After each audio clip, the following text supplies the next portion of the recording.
문재인 대통령이 지난 26일 시진핑 중국 국가주석과의 통화에서 중국 공산당 창립 100주년 축하 인사를 건넨 것이 알려지면서 논란이 된 가운데 미국과의 외교 안보에 비상불이 켜진 것이란 우려의 목소리가 나오고 있습니다. 그간 우리나라는 미국과 중국 사이 외교 중심을 유지하려고 공산국가에 대한 발언은 아껴왔는데요. 문재인 대통령이 자유민주주의를 도입한 국가의 지도자로서 중국 공산당을 직접적으로 거론하며 축하한 일은 이례적인 일이라 주목을 받았습니다.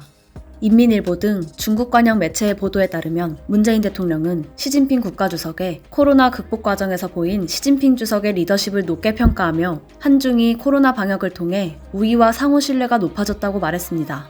시진핑 주석은 답변으로 한중 전략적 협력 동반자 관계를 새로운 단계로 추진하길 희망한다며 한중 자유무역협정 2단계 협상의 조기 마무리를 강조한 것으로 알려졌습니다. 하지만 청와대가 강조했던 시진핑 주석의 조기 방안에 대한 언급은 없었습니다.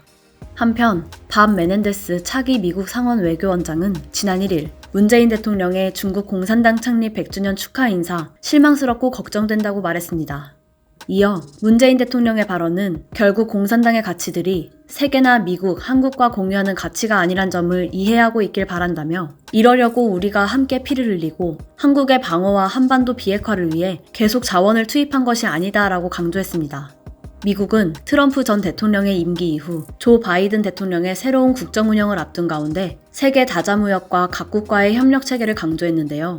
그래서인지 문재인 대통령의 공산당 축하 발언에 대해서도 밥 메넨데스 외교위원장은 한국이 반드시 중국에 맞서 미국 편을 들어야 한다고 부탁하는 것이 아니다라고 말했습니다. 미국은 밀고 중국은 당기는 외교 정책을 펴는 문재인 정부를 향한 국민들의 우려와 미국 전문가들의 지적이 이어지고 있습니다.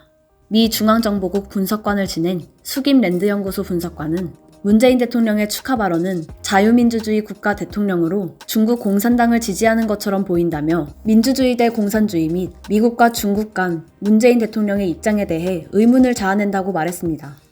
마크 피츠패트릭 전 미 국무부 비확산 담당 부차관보는 형식적인 축하 인사일 수 있지만 진심으로 축하한다는 표현은 가식적이고 지나치게 아첨하는 말이라며 미국과 중국 사이에서 균형을 잡으려는 것이라면 틀린 방식이라고 지적했습니다. 시민들도 외교 탓을 하는데 왜 유독 중국과 북한에만 저자세 외교를 하는가? 인권 변호사 출신이 공산당을 축하한다고 비판했습니다.